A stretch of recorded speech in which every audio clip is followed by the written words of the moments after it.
I was happy to accept the invitation to speak to Conceptual Foundations, which I have done once before to an earlier generation of MIAs, I think 2 years ago or 3 years ago. Then I spoke mainly about the book that I asked you to read as part of your assignment for today. Today I will be talking to you about the book I am currently working on, or at least what I will talk to you about today draws on the book I am currently working on, which is about the Cold War in the Middle East, the United States and the Cold War in the Middle East. And so my topic, which is alternative views of American primacy, will base itself on the readings that I asked you to look at, my book and the Meyer book, the Charles Meyer book, but also the work that I'm currently doing on the Cold War in the Middle East. I'm going to talk this afternoon, I hope for less than an hour, around four main points. The first is, in the current unipolar international system, what exactly is the role of the United States?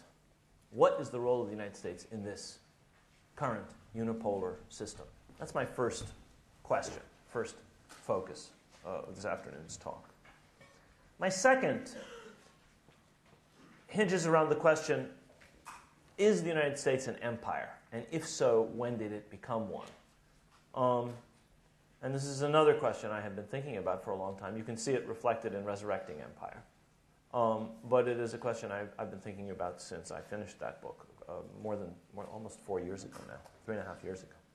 My third question, more of a historical question, is how does this unipolar system differ from the bipolar system, which characterized the Cold War period, and which differed greatly, obviously, from the multipolar system that preceded it, in other words, before World War II. How does the system we have today, where the United States is clearly the dominant power in a unipolar system, how does it differ from the bipolar system of the Cold War? I will suggest perhaps less than we may think. And finally, where is this all going? One of the cheapest lines that I favor in talks is to say that as a historian, my job description does not include predicting the future. And I'm not going to predict the future. I'm just going to suggest to you what in the past and in the present might we look at to understand where we might be going. So let me start by talking about the situation of the United States in the current international system. What precisely is that situation? Is it a situation of hegemony, whatever that word means? Is it a situation of primacy, as the title of the lecture suggests? Is it simply the dominant power, temporary position, which might change in the short or medium term? Or is it as an imperial power, whatever that term means? Clearly, since the decline and then the disappearance of the Soviet Union, the United States has been essentially unchallenged in the international system. What has it done with this new status of unchallenged dominant power? For the first few years after the collapse of the USSR and of the Soviet bloc and of any real power capable of challenging the power of the United States, it did not seem entirely clear where the United States was going. I'm going to talk first about the administration of George Herbert Walker Bush, the current president's father. I'll talk briefly about the Clinton administration, and then I will talk about the current administration to show what I mean when I say that it did not initially seem entirely clear where the United States was going. The president who presided over the disappearance of the Soviet Union, he came into office in January of 1989, and the Soviet Union was in full disintegration. It disappeared the following year. George Herbert Walker Bush, in fact, did appear as if he had some sense of the historic nature of what was occurring on his watch. Both he and his Secretary of State were astute practitioners of international politics. They were people who had a great deal of experience. They were people who were, if not highly articulate, if not visionary, if not charismatic, certainly clear and with a certain sense of how the world operates. And so it was the first President Bush who talked about a new world order emerging from the post-Soviet situation of primacy of the United States. At the same time, even though he talked about a new world order which would involve peace and cooperation, that was the nature of that speech if you go back to it. This president was willing to use overwhelming force to restore the status quo antebellum in Kuwait after the Iraqi occupation in the 1990-91 First Gulf War. This was in many ways a response which looked like a simple restoration of the old Westphalian state system, the state system that emerged from the Treaty of Westphalia in 1648, where the modern state system was created. He was just putting back what had been disrupted by the aggression of the Iraqi regime under Saddam Hussein. It seemed, in other words, on the one hand, as if this was not in any way a departure. This was an action that was run by the United Nations Security Council, approved by the United Nations Security Council. This was an action in which so many countries participated that it's almost impossible to enumerate them. Every major American ally was involved, including a vast range of countries in the Middle East. Every neighbor of Iraq participated overtly or covertly in this operation. And it was thoroughly justified in terms of the UN Charter. So it was not only a restoration of the Westphalian state system, it was also something that was done in terms of the post-World War II international structure that had been established by the victors in that war. On the other hand, by any measure, at the end of this war, the United States has massively increased its presence and its profile in the Middle East. This was a radical change. Some of the people who opposed this war, including my then colleague at the University of Chicago, John Mearsheimer, said at the time and have said since, the reason for opposing this war was not the specifics of Kuwait. That was a situation that had to be resolved. That aggression had to be turned back. It was that, he argued, once the United States went in, it would never go out. He has proven right in a certain respect. In any case, these actions notwithstanding, and President Bush, the first President Bush's avocation of a new world order notwithstanding, I think it can be argued that that four-year presidential term did not see the United States setting out on a clear, unambiguous course for the post-Cold War era. The same thing can be said of the succeeding 8 years of Bill Clinton. Bill Clinton came into office in January 1993. His administration had, if it had a sense of a new post-Cold War world, that sense seemed to be mainly dominated by a focus on economics and trade. The idea, if there was an idea there, and it's hard to tell whether there really was an organizing idea under the Clinton administration about how to see the world in the post-Cold War era, the idea seemed to be that this new world would be knit together in some way economically or technologically, and that no particular attention was required to how the United States would manage its newfound status as a hegemon or a country that had primacy or whatever the United States was. There was, I would argue, no vision at all. If the first President Bush had a certain vision, but it's not clear where exactly that went, I would argue that the Clinton administration had no vision at all. It didn't help that it was adorned by two of the least charismatic secretaries of state in modern history, Warren Christopher and Madeleine Albright. However, in the Middle East, which I will come back to again and again, not just because this is the area of my expertise, but because I think it plays a particularly important role. It played an important role in the Cold War, and I think it plays a particularly important role in the post-Cold War world. The United States had a huge profile under Clinton as well. Just as under the first President Bush, the United States had led this huge coalition and established a large presence in the region, an even larger presence in the region, so under President Clinton, did the United States play a very major role in terms of Arab-Israeli negotiations during the entirety of the Clinton presidency. Negotiations which, of course, had been started under the first Bush administration, but which were brought to fruition under Clinton.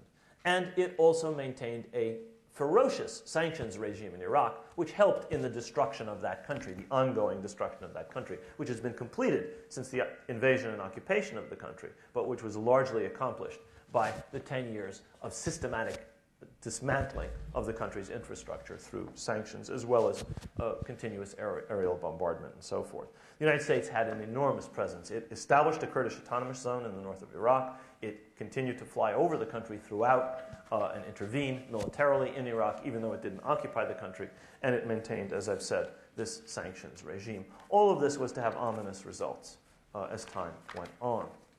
And I've already said that I will come back to why I think the Middle East seems so important in the post-Cold War world, as it was in the Cold War. Whether it's argued that this is an important fulcrum of world power because of its location, whether it's argued that it's because of the energy resources it contains, whether for some other reason it's sort of a canary in the coal mine, I think we will see that the Middle East plays a particularly important role in this post-Cold War era. Finally, let us come to the administration of George W. Bush, which began in January of 2001. In many people's view, I'm not entirely sure I share this, but I share it in part. In many people's view, this administration has changed the behavior of the United States in the world in fundamental ways. In Resurrecting Empire, I talk about one of these ways. Invading, occupying, and dismantling the government of a major Middle Eastern country is something the United States had never done in its history. Done similar things in Central Asia, in much smaller countries, but it had never done such a thing to a major Middle Eastern state at any time in American history. Nor had it done such a thing in many other parts of the world. This, to my way of thinking, by and of itself marked a departure. What then followed, the installation of a very large number of U.S. bases, not only in Iraq, but in a whole swath. The establishment of bases, which I'm sure we're all aware of insofar as Iraq is concerned, did not just take place in Iraq or, for that matter, in Afghanistan. It's taken place in a score of countries running across Africa, northern and western Africa, through the Middle East, and well into Central Asia. There's a new command, the Africa Command, which is part of this. There's a whole new structure whereby the United States manages its military power in this part of the world. All of this was done, in particular the invasion of Iraq, without international sanction. All of it was done against the wishes of many key U.S. allies, including most U.S. allies in the region, and several major European and other powers. And it seemed to many as an assertion of a new and more intense form of unilateralism in terms of the U.S. role in the world. We have to understand it as being coupled with a new national security doctrine that advocated preemption and preventive war, all of this using 9/11 essentially as a pretext, because whatever happened on 9/11 had very little to do with the state that we're talking about, Iraq. And with a much more unilateral, much less checked, much less balanced executive branch insofar as foreign policy, war-making powers of the president, and surveillance of citizens was concerned. In all of these areas, what had previously been argued were the necessary checks and balances on the executive seemed to have gone by the board. Coupled with all of these things, this move into the Middle East, into North Africa, and into Central Asia can be argued to have marked a new departure in scope, in size, and intensity, even if the United States has had an uninterrupted military presence in the Middle East since 1942. That is the case. Since 1942, for 65 years now, there have, in some place in the Middle East, been American forces and American bases. Since American forces landed in North Africa in 1942 and landed in Iran in that same year, there's always been an American military presence. But the change in terms of size, scope, and intensity was remarkable. Now, in Resurrecting Empire, I try to suggest that the United States sometimes appears to be playing almost an old-fashioned colonial role, clearly deploying less expertise or less competent expertise, clearly deploying considerably more power, and clearly operating in a very different international situation, in an international situation in which colonialism is a bad word, even if empire is not necessarily. By contrast, American dominance has previously never been exercised in this part of the world in precisely this way. It was previously exercised more indirectly. It was previously exercised, at least in the Middle East and other regions like Africa, South America, and some other parts of the world, in ways which did not involve what appears to be not just an invasion of a country or an occupation of a country, but a complete refashioning of the country in the image of the occupying power. I could tell you interesting stories about things the United States thought it was going to do about health care in Iraq. They wanted to give them HMOs. They actually walked into that country thinking that this was what we were going to do in Iraq. They were going to bless them with the wonders of insurance companies, bless them with the wonders of HMOs, bless them with the wonderful billing system that we have, bless them with the hundreds of thousands of bureaucrats who eat up a huge proportion of our healthcare dollar. That was actually what they were going to do, and that's just one tiny, itty-bitty little piece of the picture. They went in and taught them about a common law system in a country which does not have common law. They went in and told them about the privatization of their oil industry in a country which has fought against foreign control of their oil for the moment the country was established. They were trying to remold that country in their image. That may not be old-fashioned colonialism, but it certainly was reminiscent of that to the Iraqis. Now, you might argue, well, in places like the Dominican Republic, in places like Grenada, in places like Panama, and in earlier interventions in Central America, the Caribbean, and the Philippines, the United States did just that. But the United States did those things in that limited sphere. The United States was a Caribbean, Central American, and Pacific power until World War II. It had never done or even tried to do any such thing elsewhere before World War II. And even after World War II, its interventions were, generally speaking, covert elsewhere. And the United States generally avoided this form of intervention. Military invasion, occupation, imposition of a new government, long-term bases, an attempt to establish control in some form, direct or indirect, of the country's major resource, which is oil. Now, let me conclude this section by saying that it's not at all clear how much of this is really new. Did what the Bush administration do in terms of unleashing the executive from the trammels of congressional checks and balances make that much of a difference? Was the Bush administration that much more unilateral than previous American administrations? Was acting without allies or acting without the United Nations so entirely different? I'll leave that to you to think about. It has been argued that it is, and that cumulatively this represents a major shift or a major step upwards. But I think it is questionable, at least, whether that's the case. Secondly, it's not at all clear how long this posture will continue after this administration leaves office in January 2009. To what extent are these permanent changes in the way in which the United States approaches the world? Will the American national security doctrine remain the same? Will the American footprint in the Middle East remain the same? Will the American attempt to link everything everywhere that happens to terrorism and thereby justify American responses continue in a future administration?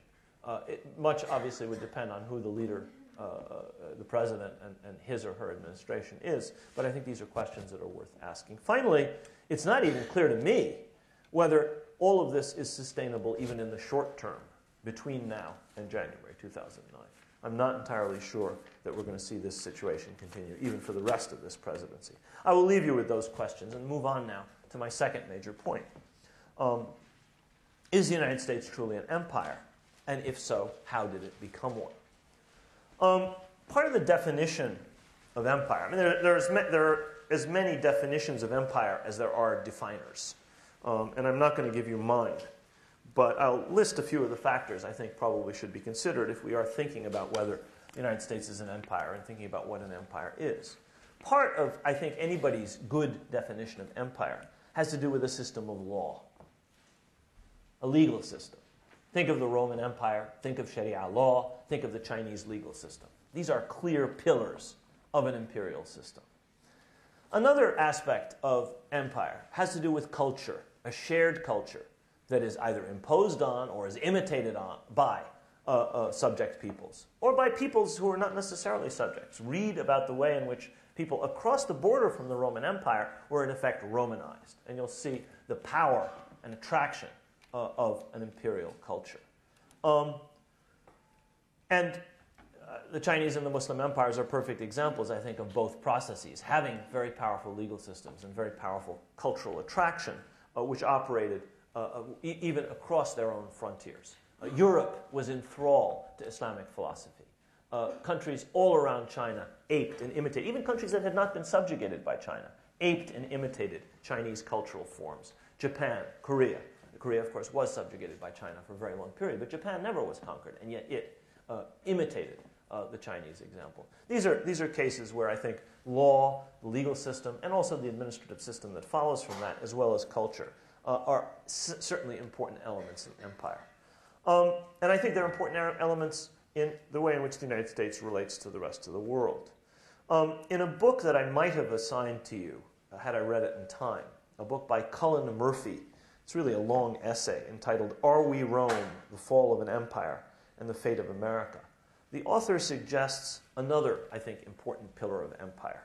And this is a standing, professional military force that is mobile and properly funded. And most good historians of empire will agree on this. Can't have an empire without a standing army.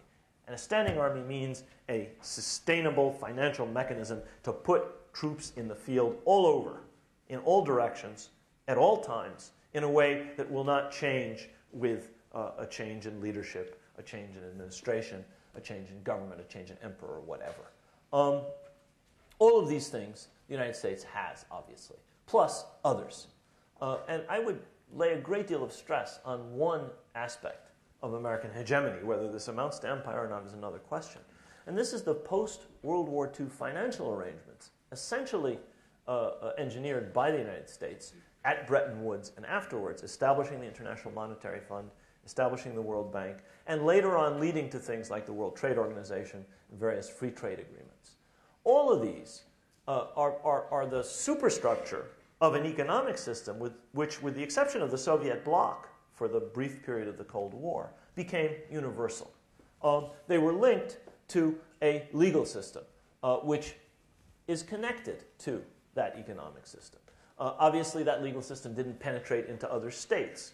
England still has common law. France still operates on a legal system based on the Napoleonic Code and so forth. But for interchanges between states, more and more, the American legal system is the basis of law.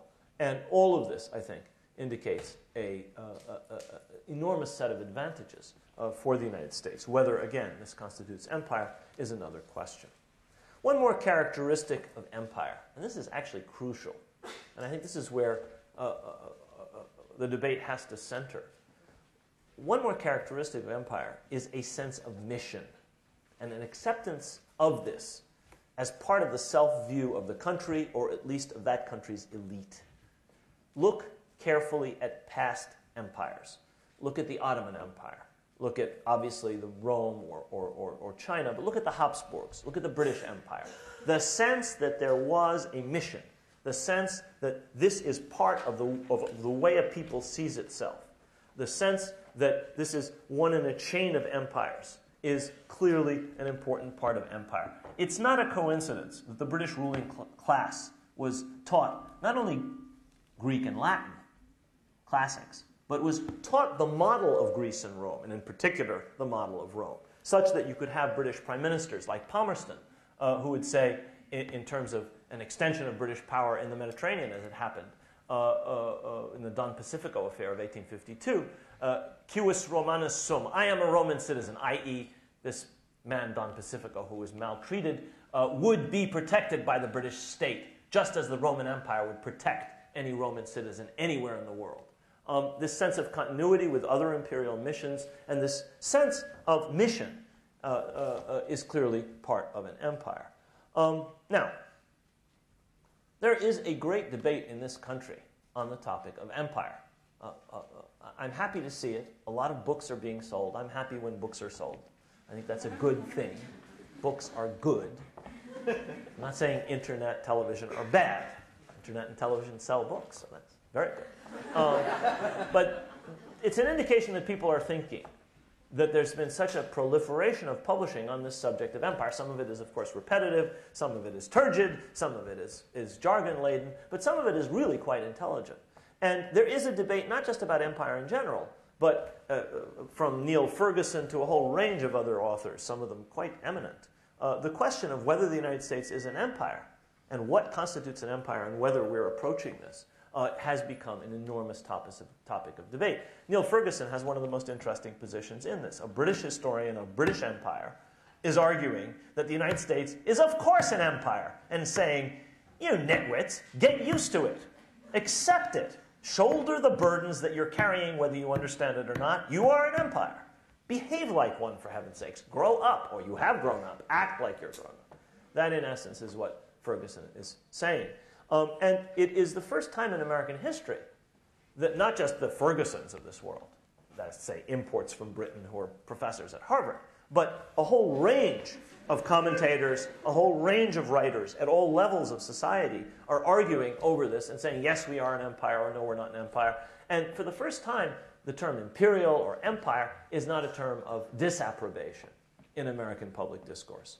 For the first time, the idea that the United States might be an empire and that might even be a good thing has at least been broached.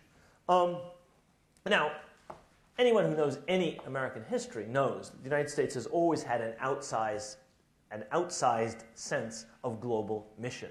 Go back to the very first settlers on this continent. Before they had even exterminated the native population, before they had even mastered the continent, they were talking about a city on the hill, a beacon unto the nations. They were talking in terms which made it clear that they saw that this experiment was universal, or at least had universal applicability. But they were not talking about applying it themselves. They were not talking about bringing democracy by gunboat or by Apache helicopter or whatever.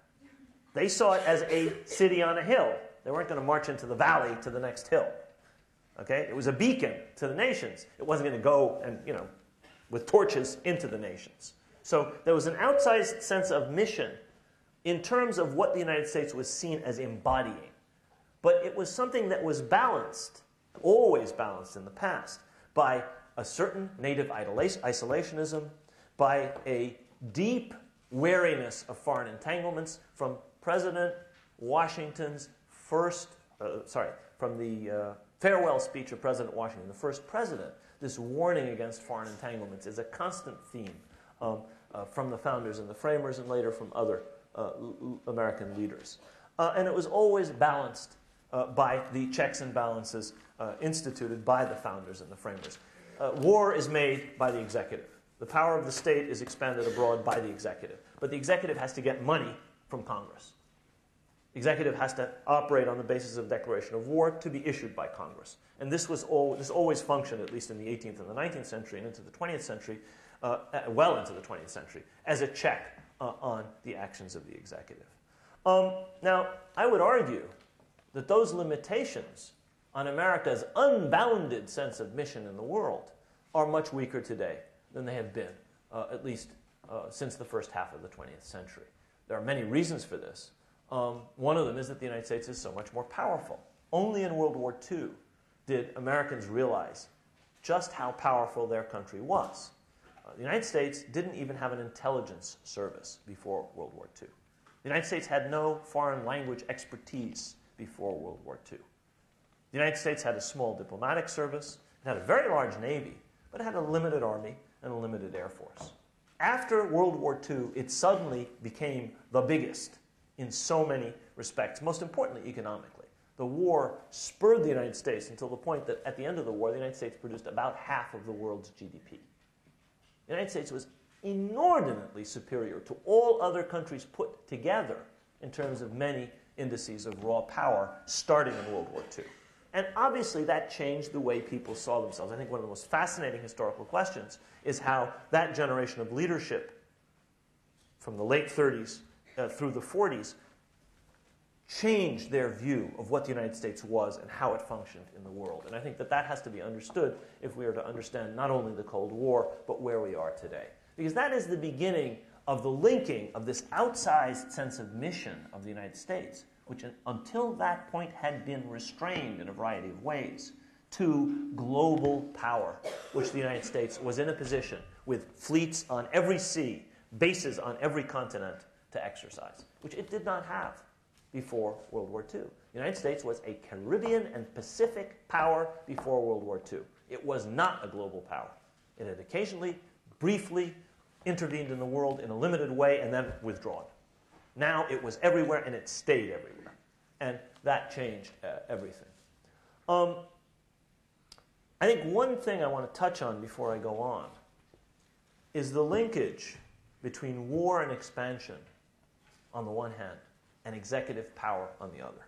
I've said that the executive has to make war. You can't have a parliament making war. You can't have a Congress making war. You can't have any kind of deliberative body making war. You have to have a hierarchical military command headed by an executive power, an executive branch, whoever that is, however that's organized. In an autocracy, that's easy. In an absolute monarchy, obviously, that's very simple. But in a democracy, it's a little more complicated. And if you look at this, it is possible to have a certain degree of oversight in a democracy by the representative body, whether it's a Congress or a Parliament or a National Assembly, over the expansion of empire. Look at the way in which the British Parliament tried, and in some cases successfully managed, the expansion of the British Empire. Look at the way in which the French Assembly in the 19th century and into the 20th managed the expansion of the French Empire. Look at our Congress in the wake of the Spanish-American War of 1898. War, however, especially modern war, is much harder to manage, as I've said. You can't do it by committee. Especially a war which involves the entire society, which modern war, post-Napoleonic war, has increasingly become. In this sense, where you have a nation in arms, the elected representative chief executive who operates within checks and balances in situation of peace suddenly becomes not just the president, but the commander-in-chief. This is a term which, not coincidentally, this president uses much, much more than almost any of his predecessors. And it's not a coincidence. He sees himself as a president at war, but he also sees the power of the president in a circumstance of war as being the kinds of powers that an American president should have, and in a war that without end should always have. And this has all kinds of implications if you think about the historical precedents for what happens to the American system. Think of major democracies at war in the 20th century. Think of, say, Britain, France, and the United States in World War I and World War II. Think of Clemenceau. Think of Lloyd George. Think of President Wilson. Think of Churchill. Think of Roosevelt. All of these democratically elected leaders in well-established constitutional democracies had the functional equivalent of dictatorial powers during these wars. In a sense, they had to. They were fighting total wars against centrally organized foes. Wilhelmine Germany, Nazi Germany, Japan during World War II. The interesting thing is that in principle at the end of the war, these powers are supposed to be handed back. And in most cases they were. Lloyd George, Churchill lost office soon after their respective wars. Wilson was repudiated by the US Senate within 2 years of the end of World War I. In the United States case, however, think about it for a second. Those powers were not fully revoked. Why were they not fully revoked? Because as soon as World War II ended, the Cold War began. As soon as the war to end all wars ended, the United States entered into a decades-long Cold War with the Soviet Union. And this obviously prevented the devolution or the return of powers, which the executive branch had monopolized, to Congress or other parts of government. The Korean War accentuated and intensified this process, and we eventually had what Daniel Yergin in one of his earlier books called a national security state, a state in which there were permanent organs of executive power, which in essence were beyond the purview of Congress. So you didn't have checks and balances. Look at the defense budget and ask yourselves, is this really under the control of anybody? Look at American intelligence operations. Are these really under congressional oversight, and what does that mean? What does that mean for what the very nice words written with quill pens in the Constitution? Now, having said that, I'm not suggesting that this was an uninterrupted march of the accretion of executive power. Of all people, a five-star general, a former president of this institution, Dwight D. Eisenhower, perceived the danger of this, and in his farewell addresses are very good things in many cases. In his farewell address, he gave one of the most prescient, intelligent, far-reaching arguments against that process, describing the encroachment of what he called a military-industrial complex and how it made democratic governance impossible. It's a very important speech by someone who knew more about the military-industrial complex than any American president. He had commanded the entirety of U.S. forces, of Allied forces, in the Western theater of Europe, up to and through the Normandy invasion and right up to the defeat of Germany. He knew a lot about the military-industrial complex and was a quite adept wielder of executive power. The Vietnam War, nevertheless, thereafter greatly expanded these powers, even though Eisenhower, in some measure, tried to restrain them. Even though this was followed by a reaction, Congress reacted, public opinion reacted to the Vietnam War, and we had a whole series of acts that attempted to limit the untrammeled power of the executive, from the War Powers Act of 1973 to the Foreign Intelligence Surveillance Act of 1978. It was clear that there were powerful forces within government and within society that wanted to burst the bounds that Congress had placed. Certainly, the Reagan administration represented an attempt to break those bounds. The Reagan administration in the Iran-Contra scandal was in fact trying to break these very bounds that had been placed on the powers of the executive by Congress. These and other acts which had attempted to curtail the power of the executive to act abroad were the targets not only of the Reagan administration, but of people who had been present at the moment when these acts were passed, as key figures in the late Nixon and Ford administration. Richard Cheney and Don Rumsfeld were people who clearly believed that a grave wrong had been done in limiting the power of the president. And they've spent their whole careers, right up through the roles they played in the present administration, trying to turn back the clock. Very successfully, obviously, in the last 6 or 7 years. So I think it could be argued that this process has now provoked, this process of continued accretion of power in the hands of the executive, has now provoked a reaction to what many people call an imperial presidency. But I think you have to be very cold in looking at this phenomenon of a reaction to the redefined, infinitely more potent executive. And I think you have to see that really this has so far been just essentially chatter and no more, talk about limiting the power of the executive.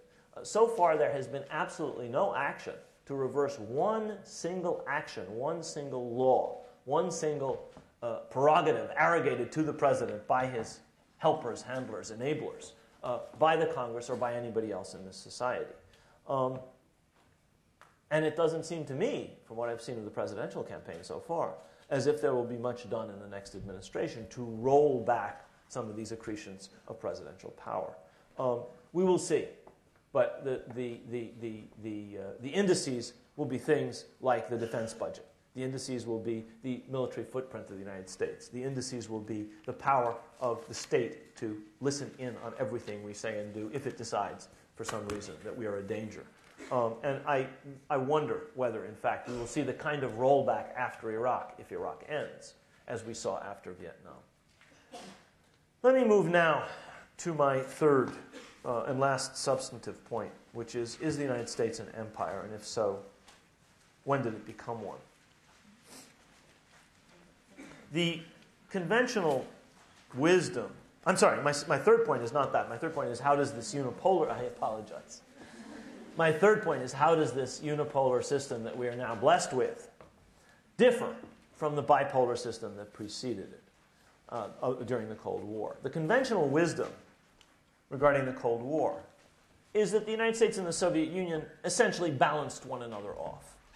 Yes, this is true in that the U.S. nuclear monopoly until 1949 was matched by a vast superiority of the Soviet Union in conventional forces. Yes, this idea of some kind of balance is true in that even though the United States encircled the Soviet Union rather than the other way around, they didn't contain us, we contained them.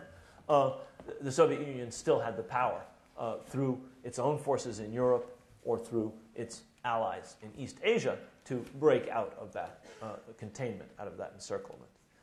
After Sputnik and after the development of intercontinental ballistic missiles, both powers had the capacity to destroy one another, and we had a nuclear balance of terror. So in all of those senses, there is some truth to this conventional wisdom that the United States and the Soviet Union balanced one another. I would point out to you, however, that in other areas, this was simply not true. Look at economics. Look not just at growth rates, look at that sheer gargantuan size, not only of the American economy, but of the other economies that were incorporated into the same system under Bretton Woods, into the same system with the dollar as the basic currency. All of the economies of Europe, all, except obviously Eastern Europe under Soviet occupation. The major economies of Asia starting with Japan, excluding, of course, China until recently. All of these together dwarfed the Soviet economy and the economies of all other states that had communist governments.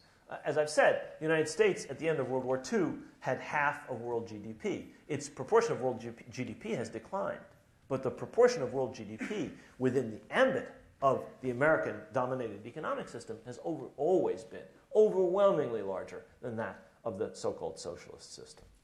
Second thing to look at is that even though the Soviet Union had enormous power in the areas I talked about, conventional weapons and later on a formidable nuclear arsenal, the United States had bases and forces everywhere, even on the peripheries of the Soviet Union, with the exception of the odd Soviet base in the Middle East or Africa or Cuba. That was not the case for the Soviet Union. By contrast, the Soviet Union was generally in a position of having to worry about could the United States strike the Soviet mainland from bases all around the Soviet Union, whereas the United States was not in the same position. And this was important not just in terms of the nuclear balance between them or the conventional balance between them. It was also important in terms of projecting power and dominating regions. Finally, I would argue that in a variety of indices of state power, starting with economics and the bases, but also other intangible ones, cultural power, the United States and its allies were more powerful than the Soviet Union. Certainly in the Middle East, the area that I know the most about, the United States appears in hindsight almost to be a hegemonic power, pretty much from the beginning of the Cold War. It is certainly the dominant power by the 1970s in the Middle East. The Soviet Union is still challenging it vigorously in the 1970s as it's challenging American power in Africa, as it's challenging American power in Central America in the 1980s. But in the Middle East, and I would argue in most other regions of the world, the United States appears to be the dominant power from about the middle of the Cold War onwards. There is a contest, but there is not much of a contest.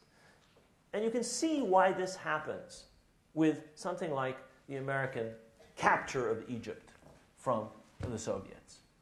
If you look at what happened under Sadat, this had much more to do with the Cold War, much more to do with the United States and the Soviet Union dueling for influence in the Middle East than it had to do with peace. You might have noticed that there is not peace between the Arabs and the Israelis, even though there is peace between Egypt and Israel. This was in part, of course, about achieving an Egyptian-Israeli peace. But if you read Kissinger's memoirs, if you look at what he was trying to do, he understood that the United States had enormous advantages and could just take the major Arab country out of the Soviet column and put it into the American column. And it proceeded to do that. And it did that with exactly the panoply of weapons that I've talked about, the economic, the military, and the cultural. All of these operated almost without fail to bring the most important Soviet ally in the Arab world into an alliance with the United States, which has lasted for almost 3 decades now, 2.5 decades now. I could give you other examples of indications in the Middle East that the United States, even if it was not a hegemonic power during the Cold War, certainly was the dominant power. Israeli military dominance over the Arab countries. Israel was a proxy as the Arab countries were proxies in several of these wars, starting in '67. Israel won them all, handily, in the end. And this, again, was something that was beneficial to the United States in terms of its Cold War rivalry with the Soviet Union. The control of oil. The American position in Saudi Arabia is cemented in 1933. President Roosevelt, at death's door, goes to meet Ibn Saud in 1945, 10 weeks before he dies. Obviously, Saudi Arabia is considered a very important country by the United States. And ever since the 30s, Saudi Arabia has been integral to the American system. And Saudi Arabia is only one of a number of countries in which the United States has achieved a paramount position insofar as oil is concerned. Ironically, it's only in the closing phases of the Cold War and in the period after the Cold War and the Iranian Revolution that any real challenge to American dominance in the region came. And it did not come from the Soviets or from Soviet proxies. It came from the Iranian Islamic regime and its allies. Now, the Cold War system, even if it was dominated by the United States, certainly differed from the interwar and pre-World War I systems, at least in the Middle East, and I would argue in most other regions of the globe. Britain was the dominant power for most of the interwar period and for much of the pre-World War I period. But it dominated a multipolar system in which there were many challengers. Germany under the Kaiser, and later on Nazi Germany, France in various periods, Italy, and so forth. And Britain faced strong nationalist resistance. Nevertheless, British domination was clear during most of this period. By contrast, in the Cold War period, there were obviously only two powers. It was a bipolar system. There was a high degree of polarization which affected most countries in the Middle East and many other regions eventually. And interestingly enough, much mobilization of nationalism during the height of the Cold War functioned along Cold War lines. Nationalism was often manipulated by or operated in alignment with the superpowers in much of the Middle East. As a result, I think, we find American dominance, which I find quite clear, very much masked to most analysts, and I think to many people in the Middle East for most of the Cold War. I remember conversations in Beirut in the late 70s and the early 80s with people who were really quite knowledgeable. And they talked about the Soviet Union as if it was, in some respects, superior to the United States in terms of power and ability to project that power in the Middle East. And I said to them, what Middle East are you looking at? How can you possibly see the Soviet Union as superior to the United States? It's massively inferior to the United States in every major index of power, even where it has positions in the Middle East. These are countries which are virulently anti-communist. Their regimes are anti-communist. The Ba'ath regime in Iraq slaughtered communists. Whereas in a country like Morocco, a country like Saudi Arabia, a country like Israel, any of the countries aligned with the United States, the elites were capitalists through and through. They believed in the nature of the American system. They believed in the nature of the world system dominated by the United States. They were completely convinced allies of the United States. This was simply not true of most Soviet clients in the Middle East. I would argue it was not true of most Soviet clients in the world. There were exceptions. Cuba, obviously. Nicaragua, a few others. South Yemen. But these were really glaring exceptions. Even where people adopted a socialist system, they were most definitely not communists. And many of them were virulent anti-communists, certainly in the Middle East. And I think this is important to recognize. Only really, I think, after the end of the Cold War, when we looked back, did some analysts say, well, the United States actually was stronger than it appeared to us at the time. And as we look back now, I think that American power was even greater than I thought at the time.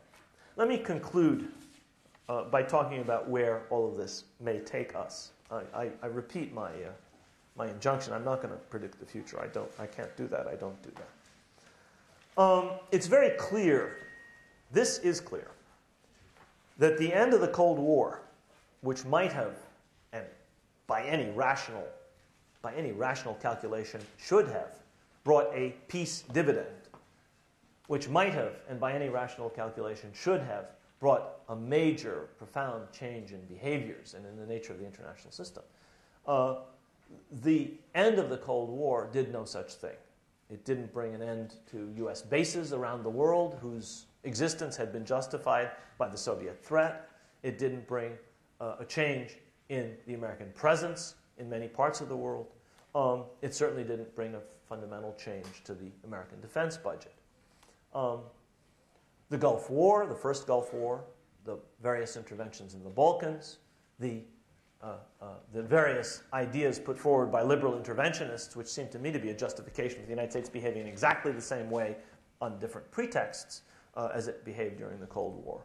And now the global war on terror, the wars in Iraq and Afghanistan, all of these things, these occupations, these wars, this new presence justified on these bases, have all combined to leave the United States in largely the same position as it was in when a lethally armed Soviet Union that actually could destroy the United States and actually posed an existential threat to our existence in this country existed.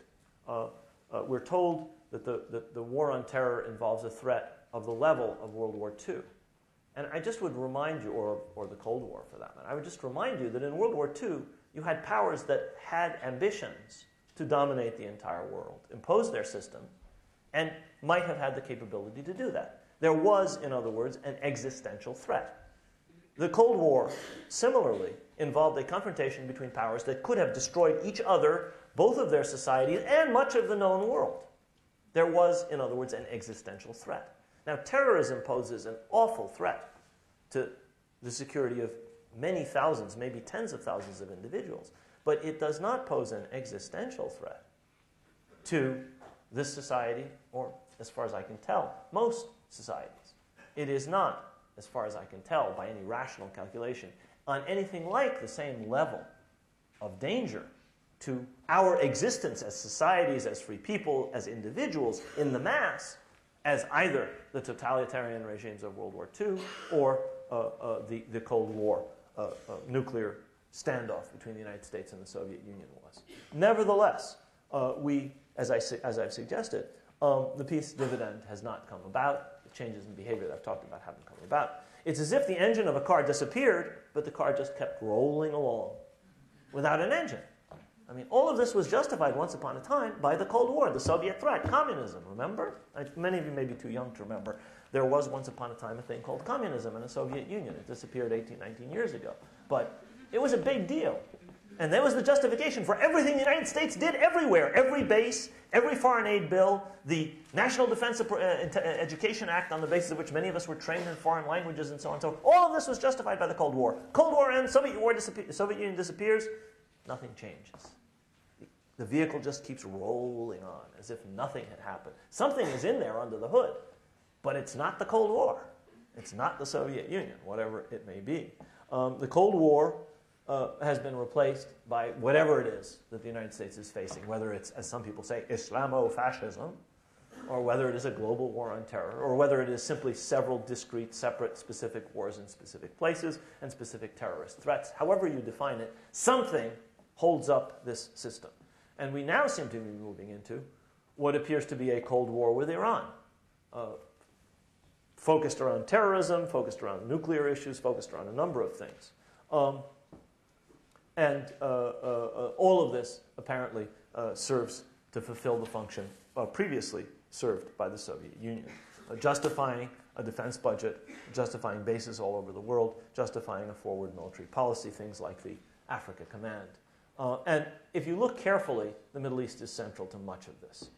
Now, we know, anybody who pays any attention to the American budget knows that there are powerful, and the budget process and how the budget is produced. Everybody who looks at these things carefully knows that there are powerful economic and political interests that are at stake in all of this.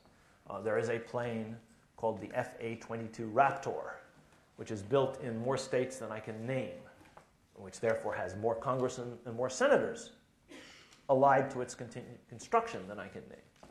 This is a plane which at one point was supposed to cost under $100 million a pop, was then budgeted $225 million a pop. Its opponents now say that the unit cost of this single airplane has gone up to $355 million a pop.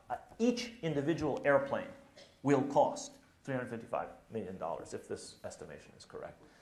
This was an aircraft which was designed to achieve air superiority over the Red Air Force. That is to say, for those of you who don't know what the Red Air Force is, the Air Force of the defunct Soviet Union. We are building ships designed to achieve superiority over the Red Navy, which is rusting to the bottom of the Black Sea and the Baltic, even as we speak. This is obviously a process which has an inertia, a dynamism, a force to it, which is beyond discussion in rational terms. It's not clear how any of these things would be in use in actual wars in which the United States is engaged, in Iraq, in Afghanistan, wherever. But these weapon systems are still being built. Most of the things that are still being built, the Osprey, I don't know if you're a fan of tilt-rotor aircraft. The Osprey was just entered into service. It's a sort of a helicopter. It can both fly and like an airplane and land. It costs humongous amounts of money. It has one weakness. It's vulnerable to desert climates. I'm actually not kidding you. And they are building a large number of these at costs that would make it easy to educate everybody for free in this country very well. And you wouldn't have to pay all those loans if we stopped building them. And they won't work very well, I promise you. They crash during tests and so on and so forth. So we have a process which clearly doesn't work very well. Now, if you look at an article that was written by a very, very famous historian by the name of Emanuel Wallerstein, entitled "The Eagle Has Crash Landed," which he published in Foreign Policy in the July-August 2002 issue, you'll see the argument that these kinds of military expenditures have in the past sapped other great empires, and that they are already harming the United States in comparison to its rivals. Wallerstein, who is the person who first developed and proposed the idea of world systems and looking at a very long period of time, argues that over a very long period of time, these kinds of pointless, wasteful military expenditures will harm the United States. And these are things that America's rivals, Russia, India, China, Europe, and so forth, are not doing. They're spending less. They're spending much less as a share of their GDP. All have higher growth rates. And all, he argues, will sooner or later reap the benefits of not making this kind of foolish expenditures. We will see what all of this means for the future. Many authors, Cullen Murphy, whose book Are We Rome I mentioned to you, and others, suggest that superior military power, in fact, can keep an empire on top for a while. Emanuel Wallerstein's analysis and that of others says the opposite.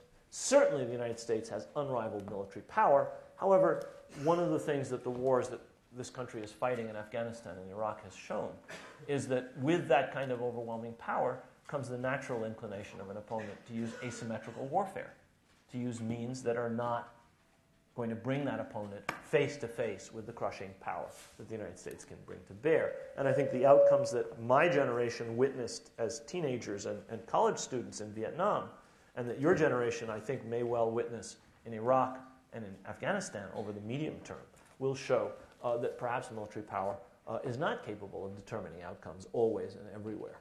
In any case, you will be able to judge for yourselves within a few years if the pendulum will swing back to a more modest world role for the United States. I would suggest to you that when you look at whether that is happening, you consider my metaphor of the Middle East as a canary in the coal mine. If the United States has large numbers of military forces and many bases in the Middle East, that diminution of American power, that more modest position of the United States in the world will not have been achieved. Or you will see if the United States does, against all logic, decide to keep a long-term military presence in Iraq, whether, in fact, this will prove to be sustainable and what other outcomes may result from that. Or, heaven forbid, what other military ventures, whether in Iran or elsewhere, the United States will enter into. Whether the United States is an empire or not, I actually do not know. I'm not going to answer that question for you. I will say, however, that the United States has, in some respects, truly untrammeled power. It's the most powerful state in human history. But at the same time, there are clear areas where that power is simply unable to dictate outcomes. I think that the Middle East may prove to be one of those areas, and so I suggest you look very carefully at it in the future. Thank you very much.